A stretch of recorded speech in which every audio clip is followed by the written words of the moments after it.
დილამშვიდობისა. ეს საქართველოს პირველი არხია, თქვენ უყურებთ გადაცემას პირადი ექიმი მარი მალაზონია, ჟესტურ ენაზე თარგმანი. რასაკვირველია, ჩვენ ადამიანზე ვსაუბრობთ და ადამიანის ცხოვრების ამა თუ იმ წახნაგზე. ჩვენ ვსაუბრობთ ადამიანის სიცოცხლეზე, რომელიც ყველაზე ფასეულია, ყველაზე მნიშვნელოვანი ღირებულება ნებისმიერ საზოგადოებაში. და ვითვალისწინებთ ყველა იმ ცვლილებას, რომელიც ადამიანის არა მარტო ასაკს, არამედ მისი ცხოვრების წესს, სეზონს, დროსა და ვითარებას უკავშირდება.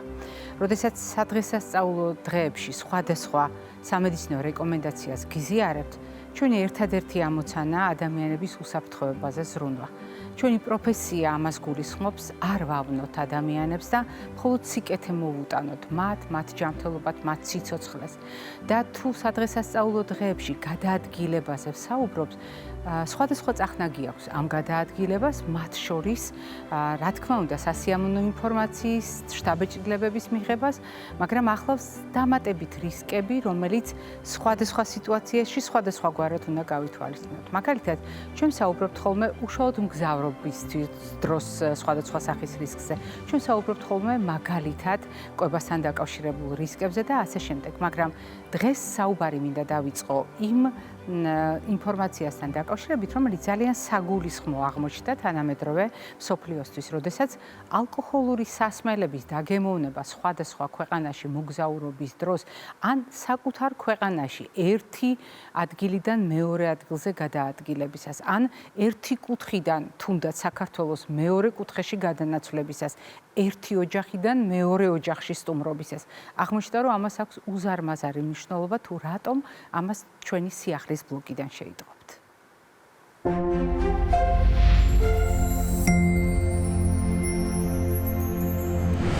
ზოგიერთ ქვეყანაში მოგზაურობა ალკოჰოლური სასმელით მოწამვლის რისკს ზრდის. ბრიტანელი მეცნიერების მონაცემით, ძალიან ბევრ ქვეყანაში იაფფასიან სასმელში შეიძლება აღმოჩნდეს მეთანოლი. რატომ ამახვილებენ განსაკუთრებულ ყურადღებას სპეციალისტები ამ ნივთიერებაზე და რატომ არის მაღალი რისკის შემცველი ყველა ის ალკოჰოლური სასმელი, რომლის შიგნითაც აღმოაჩენენ მეთანოლს. მეთანოლი არ არის სპირტი, რომელიც ადამიანის მიერ დასალევად, მოსახმარებლად არის გათვლილი.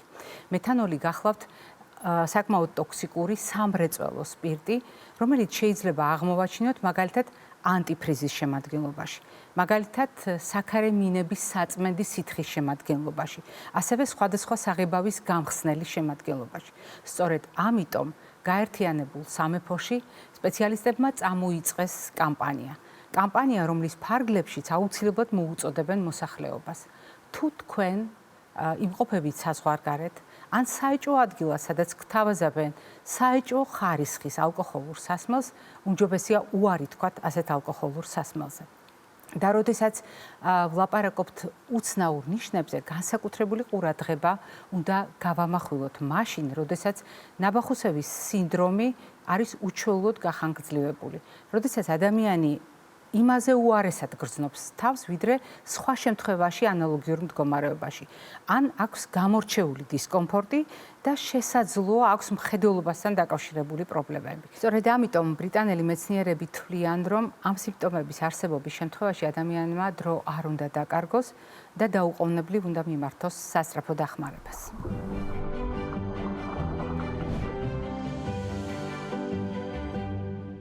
ჩვენი ჯანმრთელობა ძალიან ბევრი კომპონენტისგან შედგება და აერთიანებს უამრავ ფაქტორს, რომელიც საბოლოო ჯამში განსაზღვრავს ჩვენი ჯანმრთელობის მოზაიკას.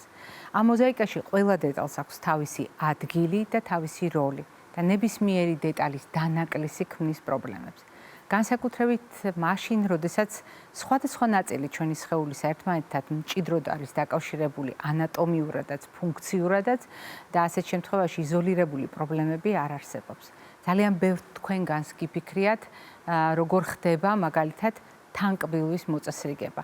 მაგრამ ძნელად წარმომიდგენია, რომ მთლიანობაში წარმოგიდგენიათ პროცესი, სადაც ხედავთ თავის ქალასაც, ხედავთ თავის ქალასთან დამაგრებულ ქვედაყბის ძვალცას, როგორია ურთიერთობა ამ ძლოვანი სტრუქტურების და რა შეიძლება შეიცვალოს მაშინ, როდესაც პრობლემა გვაქვს ამ სახსართან დაკავშირებით. ცოტა რთულად ჟღერს ეს ყველაფერი თითქოს, მაგრამ ძალიან მარტივად ვისაუბრებთ ამის შესახებ ჩვენი გადაცემის დღევანდელ სტუმართან ერთად, რომელიც გახლავთ ექიმი სტომატოლოგი, ორთოდონტი, გნათოლოგი, პროფესორი, საქართველოს ფუნქციონალური სტომატოლოგიის ასოციაციის დამფუძნებელი და პრეზიდენტი ქალბატონი თამარ თოფურია. დილამშვიდობისა ქალბატონო თამარ. მოგესალმებით. ჩემთვის დიდი პატივია თქვენ სტუდიაში მოგბრძანება. მივესალმებით თქვენ მაყურებელს. იცით, ჩვენ დღეს ვისაუბრებთ ისეთ თემაზე, რომელიც არის აქტუალური არა მარტო ჩვენთან საქართველოში, არამედ მთელ მსოფლიოში. თქვენ ახსენეთ სიტყვა გნათოლოგი და ჯერ მინდა მოკლე შინაარსით გადმოვცეთ გნათოლოგია. დიახ. ეს არის მთელი გნათოლოგიური, ანუ ყბასახის სისტემის თან არსებული პრობლემების შესწავლა, ამ პრობლემების აღმოფხვრა და სათანადო მკურნალობის გეგმის დასახვა. იცით, აი ამ გნათოლოგიურ სისტემაში ეს არის ძალიან დიდი კომპლექსი, რომელიც შედგება ძალიან პატარა და სხვადასხვა ნაწილებისგან. ესეთი არის საფეთქე ქვედაყბის სახსარი, ზედაყბა, ქვედაყბა, კბილები, პაროდონტის ქსოვილი, პერიოდონტის ქსოვილი და ასე შემდეგ, კუნთები, რაც მთავარია. და აი ეს კომპლექსი და მისი შემადგენელი ნაწილი, ეს არის პრორეცეპტორული სისტემა და თუ რამე პრობლემა წარმოისახება, სიგნალი მიდის თავის ტვინთან, ჩვენ ცენტრალურ ნერვულ სისტემასთან და იქიდან უკვე შესაბამისი სიგნალი მოდის, როგორც არის, შეიძლება იყოს ტკაცუნი, შეიძლება იყოს პირის გაღების შეზღუდვა, თავის ხშირი ტკივილები და ასე შემდეგ, ასე შემდეგ. მრავლობითი გამოვლინება შეიძლება იყოს. აი ამ კომპლექსში ერთ-ერთი მთავარი, რა თქმა უნდა, ყველა კომპონენტს თავისი შესაბამისი ადგილი აქვს, მაგრამ ერთ-ერთი ძირითადი ეს არის კუნთები. თავის ქალა ეს არის ძალიან რთული არქიტექტურის, რომელზეც მიმაგრებულია სხვადასხვა კუნთები და ამ კუნთებს აქვს თავისი დანიშნულება. ეს არის ამწევი კუნთები, დამწევი კუნთები, პროტრაქტორები, რეტრაქტორები და ასე შემდეგ. უბრალოდ ანატომია რო განვიხილოთ, ძალიან შორს წაგვიყვანს. გასაკვირველია. მე მინდა რომ მარტივად მოგაწოდოთ და თითოეულ კუნთს ანერვირებს შესაბამისი ნერვი. ანუ ეს არის ნეიროკუნთოვანი კომპლექსი და სწორედ აი ნეიროკუნთოვან კომპლექსს თავის ტვინი, ჩვენი ცენტრალური ნერვული სისტემა აკონტროლებს. ეხლა ისმის კითხვა, რატო წამოვიდა წინა პლანზე, რატო გახდა ასეთი აქტუალური.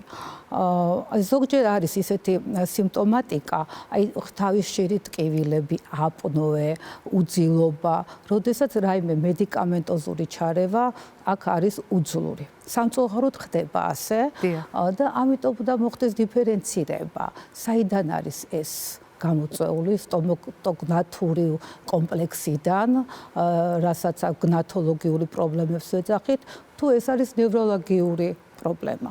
აი აქ უნდა მოხდეს დიფერენცირება აუცილებლად.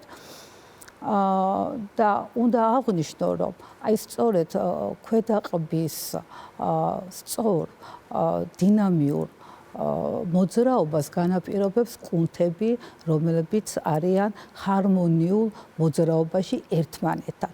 ანუ ეს არის ანტაგონისტი კუნთები, შეკუმშვა და მოდუნება უნდა მიმდინარეობდეს დინამიურად. სწორედ აი ამ დინამიურობის ფონზე ჩვენ გვაქვს საფეთქე ქვედაყბის სახსრის სწორი მოძრაობა, სადაც არა გვაქვს არც ტკაცუნი, თავისუფლად აღებს პაციენტი პირს, თავისუფლად მეტყველებს, საუბრობს და ასე შემდეგ. მაგრამ თუ რაიმე ფაქტორმა გამოიწვია აი ამ კუნთში სპაზმი, მაშინვე გადაეცემა ცენტრალურ ნერვულ სისტემას და მაშინვე დაგვიბრუნდება რაღაცა სიმპტომით. აი ამასთან დაკავშირებით თქვენი ნებართვით მე ჩაკეთებით კიდეც, როდესაც თქვენ ძალიან კარგად აღწერეთ ბევრი ქსოვილის, ბევრი სტრუქტურის ჩართულობით დიდი კომპლექსი, რომელიც პასუხისმგებელია იმაზე, რასაც მე ჩვენ სარკეში ვხედავთ, გასათვალისწინებელია აგრეთვე თქვენი ბოლო ფრაზები, როდესაც ნერვისა და კუნთის ჰარმონიული მუშაობის შედეგად და ცხადია ტვინის შესაბამისი განკარგულებების გათვალისწინებით, ჩვენ ძალიან მარტივად ვამოძრავებთ უძრავად მყოფ თქვათ ქალას ნაწილთან მისახსრებულ ქვედა ყბას და ამას არც ვაკვირდებით, ამას ვაკეთებთ დღეში რამდენჯერმე კვების დროს, საუბრის დროს, ახლა როდესაც ჩვენ საუბრობთ. ამას ვაკეთებთ თავისუფლად და თქვენ ბრძანეთ, რომ აი ამ ჰარმონიულ მოძრაობას უკავშირდება მისი გამართული ფუნქცია და პირიქით. მაგრამ თავიდანვე ახსენეთ თქვენ, რომ შეიძლება მოხდეს, რომ ადამიანს შეექმნას ესა თუ ის პრობლემა, გაუჩნდეს ესა თუ ის სიმპტომი და ასეთ შემთხვევაში განკარგავი თავის ტვინი აუცილებლად პასუხობს რაღაც პროცესს. მე რომ ყბა მიტკაცუნებს, მე რომ ყურში შუილს ვგრძნობ, თავი რომ მტკივა და ასე შემდეგ, სიმეტრია რომ დამერღვა სახის. რა უნდა ხდებოდეს აი ამ ურთიერთობებში და რა უნდა ხდებოდეს ამ სახსაში, რომ ეს ყველაფერი დაიწყოს ქალბატონო თამა? იცით, ძალიან ბევრი ფაქტორი არსებობს, რომელიც მოქმედებს აი ამ საფეთქე ქვედაყბის სახსრის დისფუნქციის გამომწვევ მიზეზების რომ მივყვეთ. შეიძლება იყოს ოკლუზიური, შეიძლება იყოს ფუნქციური, შეიძლება იყოს ტანადობის დარღვევიდან გამომდინარე. ამიტომ აუცილებელი არის სწორი დიაგნოსტირება, თუ რომელ რგოლში გვაქვს პრობლემა, რომ სწორედ მივმართოთ შემდგომ მკურნალობა. როდესაც იცით როგორ არის, რომ ეს კომპლექსი ისეა განლაგებული, რომ ყველაფერს სჭირდება თავისი ჰარმონიზაცია, ჰარმონიული არქიტექტურა. კუნთები უმიმაგრებული უნდა იყოს ჰარმონიულ ზედაყბასთან, ჰარმონიულ ქვედაყბასთან, ანუ ჩონჩხის სახის ჩონჩხის ნაწილებთან უნდა იყოს შესაბამისობაში. მაგრამ ჩვენ სამწუხაროდ სხვადასხვა ფუნქციური დარღვევების გამო, ეს არის პირღიაო, ძილი, ენის არასწორი მდებარეობა და ასე შემდეგ ჩონჩხი ვითარდება არასწორად, ვითარდება გოთიკური სასა და ჩვენ კუნთებს სჭირდება სწორი ჩონჩხი, სწორი აგებულება და აქედან გამომდინარე ის მაშინვე გრძნობს აი ამას, ისპაზმება და გადადის თავის ტვინში პირდაპირ, რაც შემდგომ ხდება სხვადასხვა გამოვლინებით. ამიტომაც ძალიან დიდი მნიშვნელობა აქვს ბავშვთა ასაკს, განვითარებას. იცით რა არის საინტერესო ფაქტორი, რომ ჩვილ ბავშვებს სასახსრე თავი არ აქვს, არც აქვს ფოსო. ის ვითარდება ოკლუზიის, ჰარმონიული ოკლუზიის, ფუნქციონალური ოკლუზიის განვითარებასთან ერთად. ოკლუზია უნდა ვუთხრათ ჩვენს მაყურებელს. ოკლუზია ეს არის კბილების სწორი შეთანასოვნება, მარტივად რო ახსნათ, იმიტომ რომ აქ ძალიან ბევრი პარამეტრებია, ურთიერთშეთანასოვნება.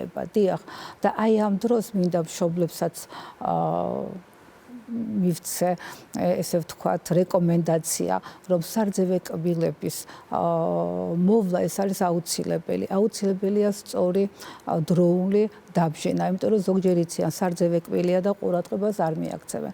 ამ დროს კიდევ რა ხდება? ამ დროს უკვე კუნთი აღიქვამს იმას, რომ კბილი დაიშალა, ან არა გვაქვს ნაადრევად დავკარგეთ, დაიკარგა აი ის ღეჭვის კოეფიციენტი და პირდაპირ მიდის თავის ტვინში. იქ აუცილებლად ხდება შემდგომ ქვედაყბის არასწორი გადაადგილება, აუცილებლად ხდება როტაცია, დამზოგავი, ხო? დიახ, და რომელიც შემდგომ ისევ ამ კუნთზე უფრო მეტად მოქმედებს. ანუ ეს არის მიზეზ შედეგობრივი დამოკიდებულება.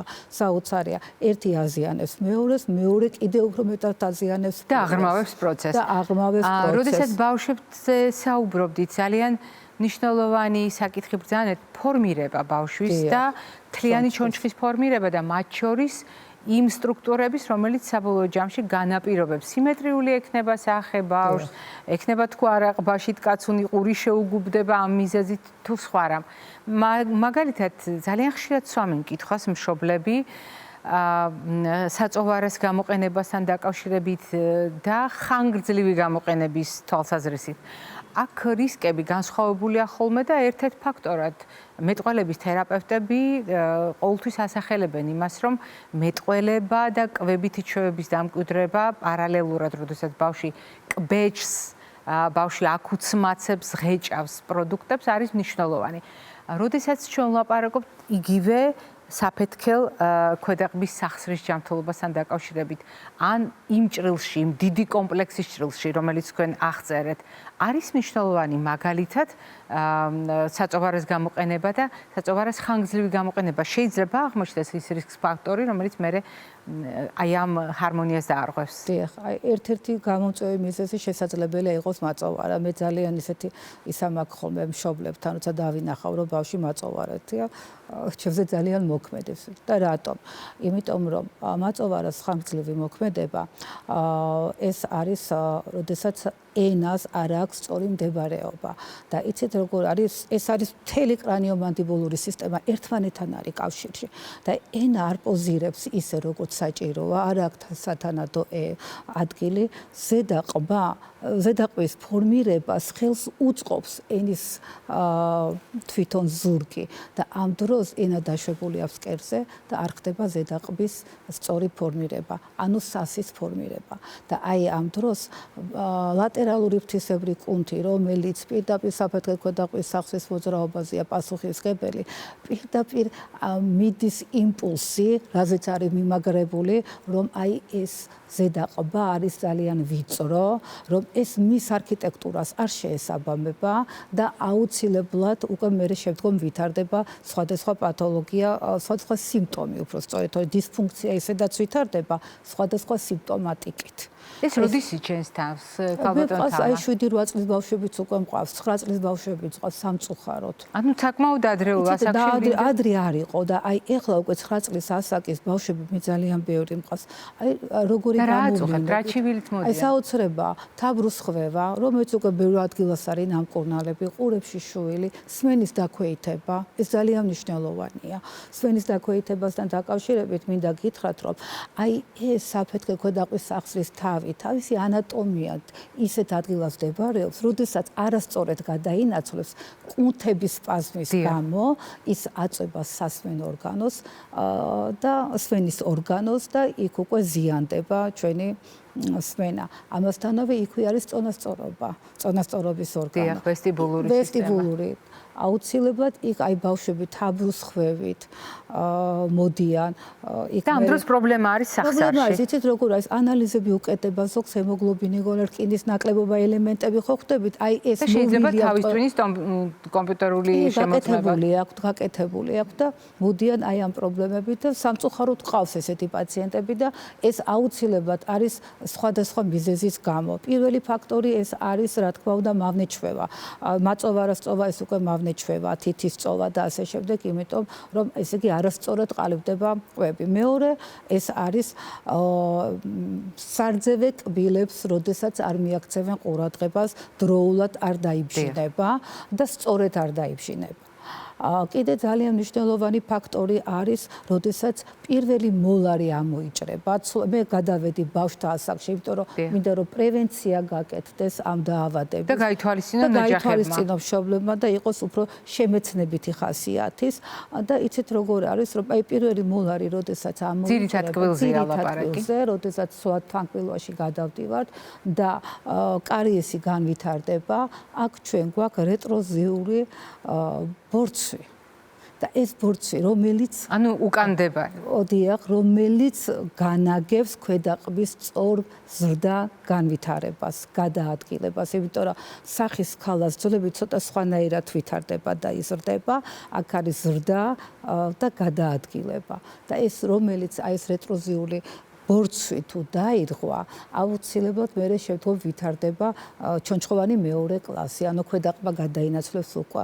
გაჩნდება საგიტალური სივრცე. მერე იტყვია რომ რატო აქ ჩემ შულს ესე? იმიტომ რომ ბევრი ფაქტორია, რომელიც აი ამ ჩონჩხოვან ფორმირებას განაგებს. და ეს თანმიმდევრობა ამ პროცესების თუ დაირღვა, აუცილებლად მივყავართ ამ შედეგთან. იცით რა არის, მეტნაკლებად ადამიანი ადაპტირდება გარემოსთან, მაგრამ მეტნაკლებად შეიძლება სიმპტომი არ იყოს გამოხატული, მაგრამ მორფოლოგიური ცვლილებები მაინც მიდის. ამიტომაც ყოველთვის საჭიროა ხოლმე რენტგენოლოგიური კატე და ასე შემდეგ სხვა გამოკვლევები. თქვენ ტანდეგობა ახსენეთ, როდესაც დაიწყეთ საუბარი რისკის თქვა სივრცეებზე, ერთ-ერთი ფაქტორი დაასახელეთ ტანდეგობა.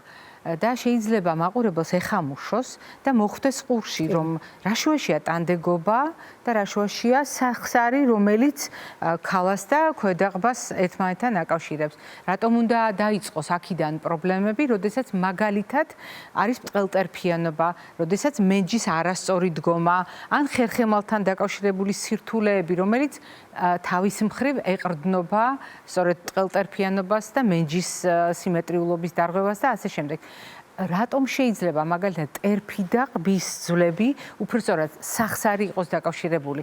რა ბმა არის ანატომიურად? ეს კიდევ შეიძლება წარმოვიდგინოთ, მაგრამ ფუნქციურად ასეთი ჭიდრო ანარეკლი როგორ შეიძლება იყოს, ასეთი მძაფრი სურათი რატომ შეიძლება მოგვცეს? აი საოცრად საინტერესო თვითონ არქიტექტურა აქვს საერთოდ ადამიანის აგებულებას, ჩონჩხს, ასე ვთქვათ, და კუნთებს. როგორც აღნიშნეთ, ეს არის ნეიროკუნთოვანი სისტემა, რომელსაც განაგებს თავის ტვინი. აი სახის ქალას ძვლებზე არსებული კუნთები თუ დაისპაზმა, აუცილებლად ის კავშირში არის პირველიდან მეშვიდე მალამდე კისრის მალებთან არსებულ კუნთებთან. აუცილებლად გადაეცემა, ხოლო შემდგომ გადაეცემა წელის და შემდგომ უკვე კიდურების ადგილას და ანუ ირღვევა მთელი ეს ჩვენი წონასწორობის სისტემა. ანუ აი ამ სისტემას ჭირდება წონასწორობა და როდესაც წონასწორობა ირღვევა ერთ რომელიმე რგოლში, ეს იქნება სახეზე, ეს იქნება კისერზე, ეს იქნება ბრტყელტერფიანობა, არ აქვს მნიშვნელობა. აბსოლუტურად მთელი კომპლექსი ჩამოიშლება. აი ესეა აგებული ჩვენი ძვალსახსროვანი, ჩონჩხოვან ზოგადად ორგანიზმი. კი, და აუცილებლად მე ახლა კვლევები მაინტერესებს, იმიტომ რომ როდესაც აი ესეთი ჩვენ დისჰარმონია გვაქვს გარედან კუნთებზე, ჩონჩხზე, მე მგონია რომ ეს აუცილებლად აისახება შინაგან ორგანოებზეც. რა თქმა უნდა, როდესაც ჩვენ საუბრობთ ჰარმონიული, შეთანხმებული მუშაობის დარღვევაზე, ორგანიზმი ამის დიდოსტატია და როგორც კი ერთი სისტემა გამოდის წყობრიდან, ტრადიციულად სადღაც კიდევ არის ხოლმე წონასწორობა დარღვეული, იმიტომ რომ ჩვენ ვიცით იზოლირებული პრობლემები იშვიათად არის ჩვენს ორგანიზმში და განსაკუთრებით ის, რაც თქვენ აღწერეთ, ჩვენ ვილაპარაკეთ ვერტიკალზე, რომელიც ქვემოდან ზემოთ მიემართება და ზემოდან ქვემოთ მიემართება და ორივე მიმართულებით შეუძლია შექმნას პრობლემები. თუმცა მე ვისარგებლებ ახლა შემთხვევით და ამ ზოგად საუბართან ერთად ძალიან კონკრეტულ თემას შემოგთავაზებთ. თემას, რომელიც გარკვეულწილად თარიღებს, დღესასწაულებს და მიმდინარე მოვლენებს უკავშირდება. მე მინდა გავახსენო ძალიან ბევრ მაყურებელს, ხელი რომ წაუწდებათ და ხან კაკალს ჩააკნატუნებენ და თხილს კიდევ უფრო თამამად. კაკალთან ნაკლებად არიან ხოლმე თამამად ადამიანები, მაინც სქელია, ნაჭუჭი და დიდია მოცულობით. აი თხილთან მიმართებაში, როგორც წესი, ბევრად უფრო თამამია ხოლმე ადამიანი და არც კი გაახსენდება კბილი რომ შეიძლება დაზარალდეს ან იგივე რბილი ქსოვილები პირის ღრუსი. მით უფრო არ გაახსენდება ის სახსარი, რომელზედაც დღეს ჩვენ საუბრობთ. არა და საახალწლო დღეებში თუ დავაკვირდებით ჩურჩხელა, რომელიც საკმაოდ მყარი სტრუქტურის საკვები პროდუქტია. გოზინაყი, გარდა იმისა, რაც შეიძლება სტომატოლოგიური თვალსაზრისით, კარიესის ან მსგავსი რისკების თვალსაზრისით განვიხილოთ, საყურადღებოა როგორც კნატუნა, მყარი სტრუქტურა, რომელიც ასევე მოითხოვს დატვირთვას ამ სახსრიდან გამომდინარე. თხილი, ნუში და ასე შემდეგ ეს უკვე ვახსენე და თან თუ ამას დაერთვის სხვადასხვა კნატუნა, ნუგბარი, კანფეტი და მსგავსი რამ შეგვიძლია წარმოვიდგინოთ საკმაოდ ხანგრძლივი პერიოდის მანძილზე სახსრის დატვირთვა, რომელიც ალბათ გასათვალისწინებელია. ყველაზე ხშირად რა რისკები არსებობს, აი თქვენი მრავალწლიანი პროფესიული გამოცდილებიდან გამომდინარე, როდესაც ჩვენ მყარსაგნებს ძალიან თამამად ვაკნატუნებთ. თხილი გავტეხეთ, კაკალი გავტეხეთ და ასე შემდეგ. ყველაზე ხშირად რა პრობლემაა ხოლმე და არის თუ არა ეს საერთოდ საყურადღებო და რა შეიძლება ვურჩიოთ? რჩევაც არ იქნება, ეს იქნება აუცილებლად მოთხოვნა, რომ სტომატოლოგის მხრიდან, რომ აუცილებლად უნდა გავურთხილდეთ ჩვენს საფეთქე ქვეტყვის სახსარს, იმიტომ რომ ეს არის ტრამვა. ტრამვა არის ყველაზე ცუდი გამოსასწორებელი და აი ძალიან ცუდი შედეგით თავდება. აქ შეიძლება მოხდეს შემდგომ საფეთქე ქვედაყრის სახსრის დისკის გადანაცვლება, დისლოკაცია და შეიძლება ისე გაიჭედოს ეს დისკი, რომ პირის გაღებაც კი შეეზღუდოს პაციენტს. როგორც წესი უკაცრავად მე გერთობით აღელვებთ ხოლმე რომ ვაიმე კბილი ხო არ მომტყდა არა და თქვენ ბრძანებთ ძალიან სერიოზულ საკითხზე. მე კბილზე აღარა მაქვს საუბარი თავისთავად. აქ უკვე გადავდივართ სახსარზე, იმიტომ რომ რა თქმა უნდა კბილი თავისთავად თავისი კომპონენტები ძალიან მნიშვნელოვანია, მაგრამ სახსარი კიდევ უფრო მაღალმდგომი ორგანოა, რომლის მკურნალობა მოიცავს ხანგრძლივობას, არ არის ესეთი მარტივი, ამიტომ უნდა გაუფრთხილდეთ. კაკლის და თხილის გარდა მე მინახავს, რომ ბოთლებსაც ხსნიან ხოლმე კბილით და ეს არის საოცრება. და ალბათ თავსაც იწონებენ მე ადამიანები. და თავსაც იწონებენ და პირდაპირ მოთხოვნა არის, რომ ესეთი მატრანვირებელი ქცევები არავითარ შემთხვევაში გაუფრთხილდეთ ჩვენ ჯანმრთელობას, გაუფრთხილდეთ ჩვენ საფეთქე ქვედაყრის სახსას, რომელიც ძალიან მნიშვნელოვანია და ძვირფასია. ვისარგებლებ შემთხვევით და ვიდრე დავასრულებთ ჩვენ საუბარს, სწორედ იქიდან გამომდინარე, რაც უკვე ბრძანეთ, გკითხავთ. დავუშვათ სწორედ ის დრამატული სურათი მივიღეთ, რომელზედაც თქვენ ბრძანებდით, როდესაც კაკლის, თხილის, მტვრევისას ან ბოთლების კბილებით გახსნის შემდეგ ადამიანს შეზღუდა ქვედაყრის მოძრაობა. ანუ უჭირს გახსნაც, უჭირს დაკეტვაც. ეს არის ორმხრივი შეზღუდვა, ხომ? გალბატონ თამარ, გახსნაც უჭირს და დაკეტვაც უჭირს. აუცილებლად, კი ბატონო. როგორ ვიქცევით ასეთ დროს? ბინის პირობებში შეიძლება დახმარების გაწევა? ბინის პირობებში როგორც ესეთი არაპროფესიული იქნება, იმიტომ რომ შეიძლება კიდევ უფრო დავაზიანოთ. აუცილებლად უნდა მიმართონ ექიმს. ასეთი რამ თუ მოხდა, ადამიანი აუცილებლად უნდა მოხდეს ექიმთან. აუცილებლად უნდა გადამისამართეს, იმიტომ რომ სახლის პირობებში შეიძლება უფრო მეტად დავაზიანოთ. და თქვენ ახსენეთ საწოვარასთან ერთად თითების წოვა, აღარაფერს ვამბობ თქვა შხილების კუნეტაზე და მსგავს ჩვევებზე. ასეთი ჩვევაც შეიძლება აღმოჩნდეს. ახლა მაყურებელს ძნელად წარმოუდგენია ალბათ, მაგრამ თითქოს უწყინარი ჩვევა. რა მოხდა თვითონ ადამიანს აქვს ეს ცუდი და მავნე ჩვევა? რას დააშავებს სახსართან მიმართებაში? რას აშავებს სახსართან მიმართებაში? იცით, მარტო ეს ჩვევა არა, მე გამიგია, რომ პირით როდესაც უთქვას პაციენტი.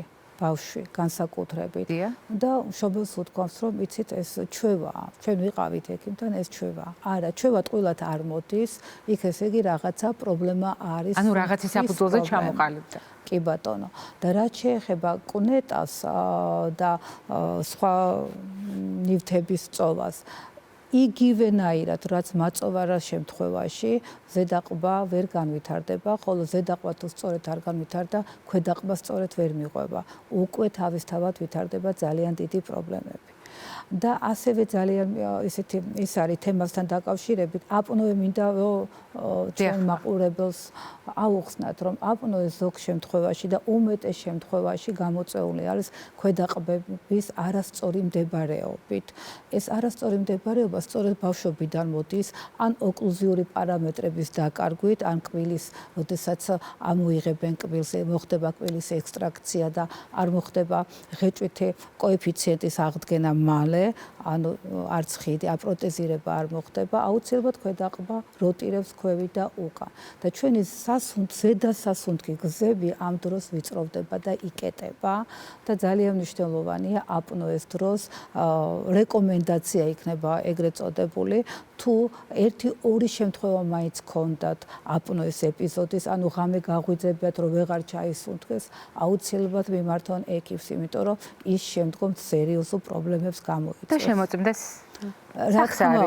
რა თქმა უნდა, ეს აქედან გამომდინარეა სწორედ აპნოეს ეპიზოდიც და ბრუქსიზმი ხო თავისთავად. კრიჭის შეკვრა. დიახ, აიცით როგორ არის ბრუქსიზმი შეიძლება ვთქვათ, რომ ეს არის ფიზიოლოგიური პროცესი ნეგატიური გამოვლინებით. ეხლა ნეგატიურ გამოვლინებაში რა არის? ნეგატიური გამოვლინება არის, რომ ჩვენ ყველანი ბრუქსიზმებთ ფიზიოლოგიურად, მაგრამ ეს არ უნდა იყოს ჰიპერაქტივობა. ბრუქსირების დროს კბილები იცვითება და აქაც ესე იგი თანკბილის დადაბლება ხდება და თანკბილის დადაბლებას კუნთი და სახსარი ვერ იტანს. მაშინ ქვედაყვა არასწორად გადაადგილდება. გადაიცვითება ზედაპირი? და გადაიცვითება ზედაპირი, მერე მიდის იცით როგორ ანატომიური ცვლილებები სასახსრე თავის. ანუ თუ სასახსრე თავი ჯერ გადანაცვლა, მერე არასწორი მუშაობის დროს ის იცვითება და მიდის დესტრუქციული ცვლილებები. და შემდეგ გვაქვს შემთხვევები, ხშირი არ არის, მაგრამ გვაქვს ასევე მისი პროტეზირება, შემთხვევა რომელიც რთულია ძალიან. მაგრამ მკურნალობის შემდეგ ბრუქსიზმის დროს თუ საფეთქლის კუნთი დაუშვათ დარჩა აქტიური, საოცარი ფენომენია. ეს ნიშნავს, რომ აი ეს ბრუქსიზმი განაგებს სტრესის მენეჯმენტს. თუ ესე იგი სიმპტომატიკა მოიხსნა, ტკივილი არ არის, თავის ტკივილები არ აქვს, დაჭიმულობა, დაძაბულობა არ აქვს და უბრალოდ მუშაობის დროს საფეთქლის კუნთი ოდნავ პულსირებს, ესე იგი აქ არის სტრესი და სტრესზე პასუხისმგებელია ბრუქსიზმი. აი საოცარი საინტერესო ის არის კავშირები, რა თქმა უნდა. და მე დღეს ვიდრე დაგემშვიდობებით უნდა მადლობა გითხრათ, დამდეგი მოგილოცოთ წინასწარ და მაყურებელს შევახსენო, რომ ძალიან მნიშვნელოვანია გაითვალისწინოს ყველა ეს რეკომენდაცია, რომელიც თქვენ ბრძანეთ. რასაკვირველია, შვილებთან ურთიერთობაში გრძელვადიან პერსპექტივაში საწოვარაზე თითების ან სხვა საგნების წოვასთან დაკავშირებით გავითვალისწინოთ რისკები, ისევე როგორც გავითვალისწინოთ რისკები ტანდეგობასთან და მრავალ სხვა ფაქტორთან დაკავშირებით, რაც თქვენ ახსენეთ, მაგრამ საახალწლო დღეებში მიუხედავად ჩვენი ცდუნებისა, მოდით ჩვენზე არ ვიტყვით, იმიტომ რომ მე ეჭვი მაქვს, რომ ჩვენ არ გვაქვს ასეთი ცდუნება, თუმცა ადამიანური ცდუნების მიუხედავად კბილებით არ დავამტვრევთ კაკალს, თხილს, კბილებით არ გავხსნით მაგალითად ბოთლს და მსგავს ქმედებას არ ჩავიდენთ, თუნდაც იმიტომ რომ გასაგებია კბილებზე ზრუნვა გაგახსენდებათ, მაგრამ არ დაგავიწყდებათ ის უცნაური და ძალიან მრავალფუნქციური სახსარი, რომელიც ბევრ ჩივილს აღზრავს, თუ პრობლემები შეექმნა. ჩვენი დღევანდელი მაყურებელი კი აუცილებლად უნდა დავაკვალიანოთ იმასთან დაკავშირებით, როდესაც თქვენ მიერ აღწერილი ჩივილები ჩნდება, არ არის ზოგჯერ ეს მხოლოდ ერთი სფეროს ექიმის პრობლემა და დიაგნოსტიკის პროცესში მნიშვნელოვანია გნათოლოგის ჩართვა. მე გავიმეორებ ამას შეგნებულად, იმიტომ რომ საზოგადოების ყური მიეჩვია, უამრავ პროფესიას მიაჩვია ყური მაყურებელმა ჩვენი გადაცემიდან, თუნდაც ნუტრიციოლოგის, კლინიკური ნუტრიციოლოგის შესახებ პირველად ამ გადაცემაში მოისმინა, ასე რომ მე დარწმუნებული ვარ, რომ გნათოლოგის ცნებაც აუცილებლად გაჩნდება ჩვენი საზოგადოების ცოდნის არქივში, ხოლო რაც შეეხება მაყურებელს აუცილებლად უნდა გავახსენო, მადლობა გითხრათ კიდევ ერთხელ. უთხრა რომ დღევანდელი ჩვენი გადაცემის სტუმარი გახლდათ სტომატოლოგი, ორთოდონტი, გნათოლოგი, პროფესორი საქართველოს ფუნქციონალური სტომატოლოგიის ასოციაციის დამფუძნებელი და პრეზიდენტი ქალბატონი თამარ თოფურია. მე არ გემშვიდობებით, წინ კვებით შუქნიშანი გველოდება.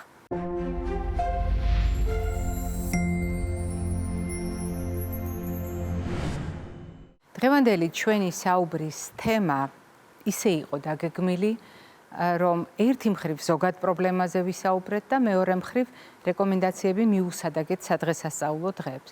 და თქვენ ალბათ ფიქრობთ, როგორ შეიძლება კვებითი რეკომენდაციები შევუფეროთ იმ პრობლემას, როდესაც მაგალითად ყბის სახსარს აქვს პრობლემა და ასეთ დროს ჩვენ გვჭირდება ფიქრი იმაზე, საერთოდ მივირთმევთ თუ ვერ მივირთმევთ. მიუხედავად ყველაფრისა, მე დავიწყებ საუბარს თეფშით, რომელიც არის კრებითი სიმბოლო ჩვენი რეკომენდაციების და შუქნიშანზე საუბარი თეფშით იწყება არა იმიტომ, რომ ყოველთვის ერთსა და იმავე თეფს შემოუსხდებით, არამედ იმიტომ, რომ თეფში იტევს მთავარ რეკომენდაციას 5 ჯგუფის, 5 ფერის პროდუქტები, სულ ცოტა, იმისთვის, რომ ადამიანის ორგანიზმი იყოს წონასწორობაში. საკვები პროდუქტების მრავალფეროვნება, თავისი შინაარსით, ფორმით და ასე შემდეგ, უნდა გავითვალისწინოთ ნებისმიერი პრობლემის შემთხვევაში. რამდენადაც შეგვიძლია ადამიანის ორგანიზმის უზრუნველყოფა მრავალფეროვანი საკვები პროდუქტებით, მაქსიმალურად უნდა შევავსოთ სწორედ ამ ნიშნით, იმიტომ რომ ამ მრავალფეროვნებაზე დგას ჩვენი ჯანმრთელობა და სწორედ ეს მრავალფეროვნება განსაზღვრავს ჩვენს ორგანიზმში მიმდინარე პროცესებს შორის ჰარმონიულ ურთიერთობას. თუ ჩვენ საუბრობთ სირთულეებზე და ღეჭვის და ყლაპვის სირთულეებზე, მე მინდა გაგახსენოთ არაერთი ჩვენი გადაცემა, როდესაც სხვადასხვა დიაგნოზის გამო ადამიანს უძნელდება ჭამა. მაგალითად გამოდგება თუნდაც ინსულტთან დაკავშირებული რეკომენდაციები, რომელიც თქვენ არაერთხელ მოგისმენიათ ჩვენს გადაცემაში. არსებობს სხვა პრობლემები, როდესაც ადამიანს სხვადასხვა ასაკში, სხვადასხვა დაავადების გამო შეიძლება ჰქონდეს სირთულე დაღეჭოს საკვები, დააქუცმაცოს საკვები და ჩაყლაპოს საკვები. ყველა ცალკეულ შემთხვევაში განსხვავებულია მიდგომა, მაგრამ პრინციპი რჩება საერთო, როდესაც ჩვენ ვცდილობთ საკვების ადაპტაციას, შეგუებას იმ მდგომარეობასთან, რა მდგომარეობაშიც იმყოფება ადამიანი. რასაკვირველია, ჩვენ გულისხმობთ საკვების ყველა ტიპის მახასიათებელს, როგორც თერმულს, ანუ ტემპერატურა როგორია საკვების, როგორია საკვების კონსისტენცია, ანუ თვითონ რბილია საკვები, მყარია საკვები, დაქუცმაცებულია საკვები. ვითვალისწინებთ მის შემადგენლობას ქიმიურად. მაგალითად, ბევრი გამაღიზიანებელი ფაქტორით არის დატვირთული, სხვადასხვა სანელებრებით და სხვა საკაზმებით არის დატვირთული, თუ არის შედარებით ნეიტრალური, შედარებით მშვიდი შემადგენლობის იმისთვის, რომ მაგალითად ქიმიურ გამღიზიანებლად არ იქცეს თავად კერძი და თავად საკვები. ყველა ამ ფაქტორის გათვალისწინება არის აუცილებელი, როდესაც ვლაპარაკობთ შეგუებაზე და დავიწყებ საუბარს იმით, რაც თქვენთვის ძალიან კარგად ნაცნობია. თუ ჩვენს ორგანიზმს რაიმე მიზეზით აქვს ღეჭვის და ყლაპვის სირთულეები, ჩვენ ყველა ის ფაქტორი უნდა შევზღუდოთ, რომელიც საერთო მდგომარეობას გააუარესებს. რა თქმა უნდა, ასეთ შემთხვევაში ყვითელ ზონაში ხდება ყველა პროდუქტი, რომელიც პროცესირებულია, ყველა პროდუქტი, რომელიც ანთების ხელშემწყობია და ამ პროდუქტების ერთობლიობა ზრდის იმის რისკს, რომ საერთო პროცესი კიდევ უფრო დამძიმდეს, ანუ გაუარესდეს ამინდი ორგანიზმის შიგნით.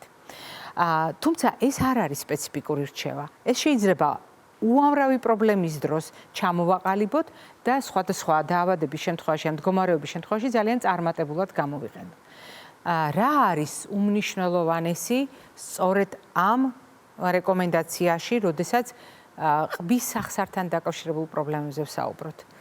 ძალიან ხშირად ადამიანები კბილი რომ მტკივათ, თავი რომ მტკივათ, შემცირებას რომ გრძნობენ, მიმართავენ ალკოჰოლს. სადღესასწაულო დღეებში ერთ-ერთი ყველაზე ადვილი და ხელმისაწვდომი არჩევანით შეიძლება იყოს ალკოჰოლი. არის ეს კარგი გამოსავალი, მაშინ, როდესაც სახსრის დაზიანებაზე გვაქვს ეჭვი, ან როდესაც ღეჭვის და ყლაპვის სირთულე გვაქვს. თუ გავითვალისწინებთ, რომ ალკოჰოლი ფსიქოაქტიური ნივთიერება, რომელიც ჯერ შესაძლოა ტვინის აგზნებასთან არის დაკავშირებული და შემდეგ უკვე ჩვენ მოდუნებულ რეაქციებთან, არასათანადო კონტროლთან ჩვენი აქტივობისა და კოორდინაციის დარღვევასთან, ისედაც დარღვეულ მოძრაობაზე, დარღვეული კოორდინაცია ეს არის დამატებითი პრობლემები და ვფიქრობ, ჩემი განმარტება არავის სჭირდება იმისთვის, რომ ძალიან ადვილად დაინახოს, რატომ არის რისკის შემცველი ალკოჰოლური სასმელი. განსაკუთრებით თუ იმასაც გავითვალისწინებთ, რომ ალკოჰოლის ფონზე თუ დაგვჭირდება სამედიცინო ჩარევა, მედიკამენტების მიღება, ეს იქნება დამატებითი რისკ ფაქტორი. რაც შეეხება წყალს. წყალზე არ უნდა ვთქვათ არც ერთ შემთხვევაში უარი, თუნდაც იმიტომ, რომ მაგალითად ღეჭვა ყლაპვის სირთულეების დროს ადამიანს თუ გაღება და დაკეტვა უჭირს პირის, თქვენ წარმოიდგინეთ მთელი ლორწოვანის გამოშრობის რისკი როგორ იზრდება. რა თქმა უნდა, წყალი უნდა მივცეთ ადამიანს, მაგრამ აქ არის მთავარი მაგრამ.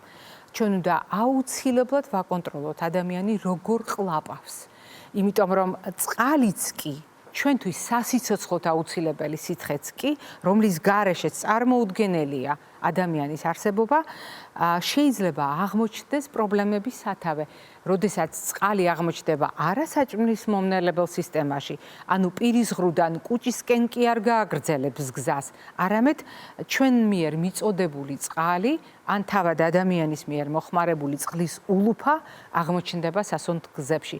ეს გახლავთ რისკის შემცველი მდგომარეობა და ამიტომ ყოველი ყლუპი უნდა დარწმუნებული ვიყოთ, რომ ადამიანმა გადაყლაპა და არ აღმოჩნდა სასუნთქ-გზებში. ცალკე საკითხი გახლავთ, როგორი ფორმით ვთავაზობთ ადამიანებს ასეთ დროს კვებას. სასურველია, რომ საკვები იყოს ერთგვაროვანი, არა ერთ სახოვანი და მონოტონური, ანუ როდესაც მხოლოდ ერთ პროდუქტს იღებს ადამიანი, მხოლოდ ერთი სახით დამუშავებულს, მაგალითად დილით პიურე, საღამოს პიურე, მეორე დღეს პიურე და ასე შემდეგ. აქ ლაპარაკია პროდუქტების მონაცვლეობაზე, ისე რომ ერთგვაროვანი კონსისტენცია, ანუ მისი ერთგვაროვნება შევინარჩუნოთ ფაფის სახით, პიურეს სახით, კრემ-პიურეს სახით. ეს შეიძლება იყოს შვრისგანაც მიღებული და ნებისმიერი პროდუქტისგანაც მიღებული, ისევე როგორც წვენი, სმუზი, ფაფასთან და ჩემი ერთდასახელებულ ვერსიებთან ერთად ქმნის ძალიან კარგ არჩევანს ფორმის თვალსაზრისით. შინაარსზე ჩვენ არ ვლაპარაკობთ, თუ არ არის რაიმე დაბრკოლება, ან რაიმე უკუჩვენება რომელიმე პროდუქტთან დაკავშირებით, ადამიანმა მიუხედავად შეზღუდვებისა, ცილაც უნდა მიიღოს, ცხიმიც უნდა მიიღოს, ნახშირწყალიც უნდა მიიღოს, უნდა მიიღოს სასურველი ვიტამინები და მინერალები იმისათვის, რომ მის სასიცოცხლო რესურსებს საფრთხე არ შეექმნას. თუმცა მე მინდა გაგახსენოთ ძალიან მნიშვნელოვანი ჩამონათვალი, რომელიც ახლა ეკრანზეა. ჩამონათვალი, რომელიც დღევანდელ ჩვენ საუბარს უკავშირდება და აგრეთვე უკავშირდება კვებას. თუ თქვენ გაქვთ სახსარში, ანუ საფეთქელ ქვედაყბის სახსარში ტკივილის შეგრძნება, ან მის ახლო მდებარე ზონებში გაქვთ ტკივილის შეგრძნება, კუნთები დაჭიმულია, ყურები შეგუბდა, ან შუილი გესმით. როდესაც კაცუნია სახსარში, როდესაც შეზღუდულია თქვენი მოძრაობა, შენიშნეთ თითქოს სახე ასიმეტრიულია და კბილების ზედაპირი გადაცვდა. ეს ყველაფერი ერთდროულად კი არა, ერთი კომპონენტი დასახელებული ნუსხიდან თუ შენიშნეთ, ეს იმას ნიშნავს, რომ თქვენ უნდა ეჭვი მიიტანოთ. ხომ არ არის რაიმე მიზეზით დაზარალებული ეს სახსარი და ასეთ დროს მესმის, რომ ჩვენ პრობლემას გვიქმნის მაგალითად ღეჭვა, გვიქმნის პრობლემას ყლაპვა, უფრო სწორად დაქუცმაცება და ღეჭვა და ყლაპვა იმიტომ, რომ მაგალითად სათანადოდ ვერ ვაღებთ და ვერ ვკეტავთ პირს. ამ დროს მხოლოდ კვებაზე ზრუნვა არ იქნება სწორი. გადამწყვეტია შევაფასოთ, რატომ არის ეს ჩივილები ჩვენს სახსართან დაკავშირებული, აუცილებლად შევამოწმოთ, რა პრობლემა აქვს ჩვენ სახსარს და ამის მოგვარების შემდეგ გავაგრძელოთ კვება. ისე როგორც ადამიანის სრულფასოვანი ყოველდღიური აქტივობა მოითხოვს, ხოლო რაც შეეხება უშუალოდ შეზღუდვის პერიოდში კვებას, მიაქციეთ ყურადღება, კიდევ ერთხელ გავიმეორებ, მაშინ, როდესაც სათანადოდ ვერ კეტავთ პირს, ვერ ვაღებთ. რა თქმა უნდა, არსებობს იმის რისკი, რომ ლუკმის დაქუცმაცებისას, საკვები მასის დაქუცმაცებისას, დაღეჭვისას შეგვექმნას სირთულეები, რომელიც საკვებს გადაანაცვლებს არასაჩვენს მომნელებელ სისტემაში, არამედ სასუნთქ სისტემაში და ამის თავიდან ასაცილებლად ერთი მხრივ საკვები უნდა შევარჩიოთ სწორად და მეორე მხრივ არ დავაყოვნოთ და აუცილებლად მივაკითხოთ სათანადო სპეციალობის ექიმს. ის იყო დღევანდელი ჩემი რეკომენდაციები. მე გემშვიდობებით ჯანმრთელობას და დღეგრძელობას გისურვებთ.